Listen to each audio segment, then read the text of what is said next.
नमस्कार। आकाशवाणी चंडीगढ़ से प्रादेशिक समाचारों के साथ मैं गुरजीत कौर। सबसे पहले मुख्य समाचार। प्रधानमंत्री नरेंद्र मोदी ने कहा है कि आकांक्षी प्रखंड कार्यक्रम का लक्ष्य ब्लॉक स्तर पर नागरिकों के जीवन स्तर को और बेहतर बनाना है।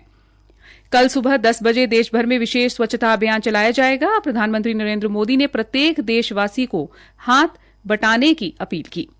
चौधरी चरण सिंह हरियाणा कृषि विश्वविद्यालय में 8 से 10 अक्टूबर तक 3 दिवसीय हरियाणा कृषि विकास मेले 2023 का आयोजन किया जाएगा। और हरियाणा के मुख्यमंत्री मनोहर लाल खट्टर ने चंडी मंदिर से बद्दी तक नई ब्रॉड गेज रेलवे लाइन को दी मंजूरी। अब समाचार विस्तार से। प्रधानमंत्री नरेंद्र मोदी ने कहा है कि आकांक्षी प्रखंड कार्यक्रम का लक्ष्य ब्लॉक स्तर पर नागरिकों के जीवन की गुणवत्ता में सुधार लाना है। आज नई दिल्ली में भारत मंडपम में संकल्प सप्ताह का शुभारंभ करते हुए श्री मोदी ने कहा कि आकांक्षी प्रखंड कार्यक्रम प्रशासन की गुणवत्ता सुधार कर देश के 329 जिलों के 500 आकांक्षी प्रखंडों में लोगों का जीवन बेहतर बनाया जाएगा। उन्होंने कहा कि आकांक्षी जिला कार्यक्रम से 112 जिलों में 25 करोड़ लोगों के जीवन में बदलाव आया है।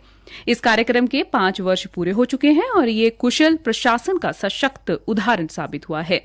इस कार्यक्रम ने स्पष्ट कर दिया है कि यदि कुशल प्रशासन पर ध्यान केंद्रित किया जाए तो चुनौतीपूर्ण लक्ष्य भी हासिल हो सकते हैं।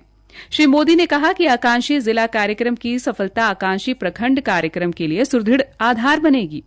भारत मंडपम में आयोजित कार्यक्रम में लगभग 3000 पंचायत और प्रखंड स्तर के जनप्रतिनिधि और कार्यकर्ता शामिल हुए। किसानों और समाज के अन्य वर्गों के लगभग 2 लाख लोगों ने भी वर्चुअली इस कार्यक्रम में हिस्सा लिया। प्रधानमंत्री नरेंद्र मोदी ने कहा है कि कल सुबह 10 बजे देश भर में विशेष स्वच्छता अभियान चलाया जाएगा। उन्होंने कहा कि देश में स्वच्छता बनाए रखना हम सबकी साझा जिम्मेदारी है और स्वच्छ भारत की दिशा में हर प्रयास महत्वपूर्ण है। श्री मोदी ने स्वच्छ भविष्य के लिए प्रत्येक देशवासी से इस प्रयास में हाथ बटाने की अपील की है। ऑनलाइन गेमिंग, सट्टेबाजी, कैसीनो, घुड़सवारी व लॉटरी पर 28% वस्तु एवं सेवा कर जीएसटी लागू किया जाएगा। जारी एक राजपत्र अधिसूचना में वित्त मंत्री ने कहा कि जीएसटी में की गई तब्दीली कल से लागू हो जाएगी। इस 28% जीएसटी को लागू करने का निर्णय अगस्त में हुई 91वीं जीएसटी काउंसिल बैठक में लिया गया था। आकाशवाणी चंडीगढ़ के समाचार सेवा प्रभाग द्वारा मेरी माटी मेरा देश अभियान के तहत अमृतकाल में शुरू की गई प्रश्नोत्तरी प्रतियोगिता का आज का प्रश्न है, ओम जय जगदीश हरे आरती के रचयिता कौन थे और उनकी जयंती कब मनाई जाती है? अपने उत्तर newsairchd@gmail.com पर तुरंत मेल कर सकते हैं। कल पूछे गए प्रश्न का उत्तर है, स्वतंत्रता सेनानी मातंगिनी हाजरा को ओल्ड लेडी गांधी की संज्ञा दी जाती है।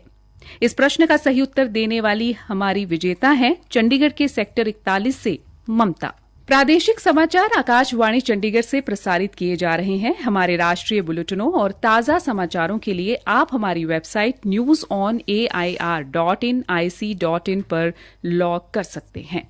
उपराष्ट्रपति जगदीप धनखड़ ने से आज हरियाणा के कृषि एवं किसान कल्याण मंत्री जयप्रकाश दलाल ने नई दिल्ली स्थित उनके निवास पर मुलाकात की। इस दौरान कृषि मंत्री ने चौधरी चरण सिंह हरियाणा कृषि विश्वविद्यालय हिसार में 8 अक्टूबर से 10 अक्टूबर तक होने वाले 3 दिवसीय हरियाणा कृषि विकास मेले के शुभारंभ हेतु उपराष्ट्रपति को निमंत्रण दिया। श्री दलाल ने इस दौरान उपराष्ट्रपति को राज्य सरकार द्वारा किसानों के हितों में क्रियान्वित की जा रही कल्याणकारी योजनाओं की भी विस्तृत जानकारी दी। उन्होंने बताया कि इस मेले में आगंतुक किसानों को विश्वविद्यालय के वैज्ञानिकों द्वारा श्री अन्न की खेती के बारे में विस्तार से जानकारी दी जाएगी। इस मेले के दौरान हरियाणा के प्रगतिशील किसानों को सम्मानित भी किया जाएगा। इस कृषि मेले की विशेष बात यह है कि मेले में बीज, कीटनाशक, कृषि मशीनें व कृषि यंत्र निर्माता कंपनियां भी भाग लेंगी। इस मेले में किसानों को रबी फसलों के उन्नत बीज तथा बायो फर्टिलाइजर उपलब्ध करवाया जाएगा और मेला स्थल पर विभिन्न सरकारी बीज एजेंसियों के सहयोग से बिक्री काउंटर भी स्थापित किए जाएंगे। हरियाणा के मुख्यमंत्री मनोहर लाल ने आज state board of wild life की 7वीं बैठक में पंचकुला जिला में स्थित चंडी मंदिर से लेकर हिमाचल प्रदेश के बद्दी तक बनने वाली नई ब्रॉड गेज रेलवे लाइन की मंजूरी देते हुए केंद्र सरकार को वाइल्ड लाइफ क्लियरेंस के लिए भेजने का निर्णय लिया। मुख्यमंत्री ने कहा कि इस नई ब्रॉड गेज रेलवे लाइन के निर्माण से रेलवे के द्वारा पंचकुला और बद्दी, जो कि हिमाचल प्रदेश का बड़ा औद्योगिक क्षेत्र है, के बीच माल की ढुलाई में आसानी होगी और क्षेत्र में अधिक विकास होने के अवसर पैदा होंगे। बैठक में गुरुग्राम जिला के गांव ढोरका में अफोर्डेबल ग्रुप हाउसिंग के 2 प्रोजेक्ट्स को भी मंजूरी दी गई है। उन्होंने कहा कि हरियाणा सरकार न केवल राज्य में अद्वितीय वनस्पतियों और जीवों के संरक्षण के लिए प्रतिबद्ध है, बल्कि जलवायु परिवर्तन के हानिकारक प्रभावों को कम करने के लिए भी समान रूप से प्रतिबद्ध है। हरियाणा के पुलिस महानिदेशक शत्रुजीत कपूर ने आज अंबाला रेंज के वरिष्ठ पुलिस अधिकारियों, थाना प्रभारी तथा पुलिस कर्मियों के साथ आयोजित बैठक की अध्यक्षता की। इस मौके पर बैठक में उपस्थित अंबाला रेंज के तीनों जिलों अंबाला, यमुनानगर व कुरुक्षेत्र के पुलिस अधीक्षकों ने प्राथमिकता क्षेत्र में किए गए कार्यों की रिपोर्ट प्रस्तुत की। श्री कपूर ने बैठक में तीनों जिलों में शिकायतकर्ताओं से पुलिस द्वारा लिए जाने वाले प्रतिक्रिया प्रतिशत के बारे में भी पूछा। उन्होंने तीनों जिलों के प्रतिक्रिया सेल के शीर्ष प्रदर्शन करने वाले पुलिस थानों के प्रभारियों की सराहना की। इस दौरान उन्होंने पुलिस विभाग की प्राथमिकताओं का उल्लेख करते हुए सभी पुलिस अधिकारियों को अपनी ड्यूटी का ईमानदारी तथा निष्ठापूर्वक निर्वहन करने के लिए भी कहा।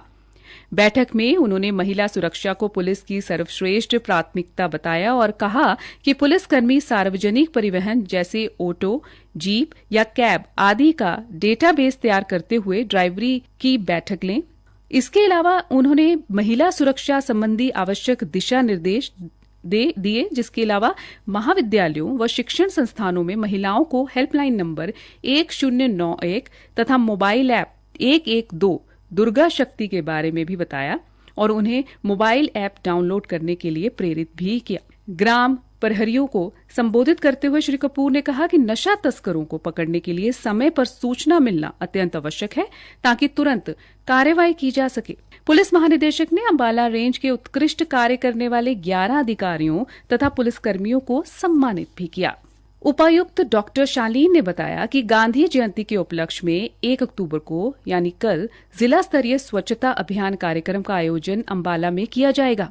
इस मौके पर हरियाणा के राज्यपाल बंडारू दत्तात्रेय बतौर मुख्य अतिथि शिरकत कर श्रमदान कर सभी को स्वच्छता के लिए प्रेरित करेंगे। उपायुक्त डॉक्टर शालीन ने बताया कि 15 सितंबर से 2 अक्टूबर तक स्वच्छता ही सेवा कार्यक्रम के माध्यम से आम जन को स्वच्छता के बारे प्रेरित करने के लिए विभिन्न गतिविधियों के माध्यम से कार्य किए जा रहे हैं। उन्होंने ये भी बताया कि राज्यपाल स्वयं श्रमदान करते हुए स्वच्छता अभियान का शुभारंभ करेंगे। श्रमदान के तहत अन्य प्रतिभागी जिसमें एनसीसी कैडेट्स, नेहरू युवा केंद्र, जिला रेड क्रॉस सोसाइटी से वॉलंटियर, स्कूली विद्यार्थी के साथ साथ अन्य प्रशासनिक अधिकारी व कर्मचारी शामिल होकर अभियान का सफल आयोजन करवाने में अपनी महत्वपूर्ण भूमिका अदा करेंगे। राष्ट्रीय पोषण माह के अंतर्गत महिला एवं बाल विकास विभाग द्वारा आज पानीपत के गांव बड़ोली में कार्यशाला व पोषण मेले का आयोजन किया गया, जिसमें गांव व आसपास की ग्रामीण महिलाओं ने भाग लिया। जिला कार्यक्रम अधिकारी परमिंदर कौर ने बताया कि कार्यक्रम में 6 साल से कम उम्र के बच्चों, गर्भवती महिलाओं और स्तनपान कराने वाली माताओं के बीच अल्प पोषण के स्तर को कम करने के उद्देश्य से पोषण संबंधी जानकारी दी गई। पोषण मेले के दौरान रंगोली प्रतियोगिता, रेसिपी प्रतियोगिता, हेल्दी बेबी प्रतियोगिता व पोषण स्टॉल लगवाई गई और इन प्रतियोगिताओं में भाग लेने वाले प्रतिभागियों को पुरस्कृत भी किया गया। अंत में मुख्य समाचार एक बार फिर से। प्रधानमंत्री नरेंद्र मोदी ने कहा कि आकांक्षी प्रखंड कार्यक्रम का लक्ष्य ब्लॉक स्तर पर नागरिकों के जीवन स्तर को और बेहतर बनाना है। कल सुबह 10 बजे देश भर में विशेष स्वच्छता अभियान चलाया जाएगा। प्रधानमंत्री नरेंद्र मोदी ने प्रत्येक देशवासी को हाथ बटाने की अपील की। चौधरी चरण सिंह हरियाणा कृषि विश्वविद्यालय में 8 से 10 अक्टूबर तक 3 दिवसीय हरियाणा कृषि विकास मेले 2023 का आयोजन किया जाएगा और हरियाणा के मुख्यमंत्री मनोहर लाल खट्टर ने चंडी मंदिर से बद्दी तक नई ब्रॉड गेज रेलवे लाइन को मंजूरी दी। इसी के साथ ये समाचार बुलेटिन समाप्त हुआ। नमस्कार।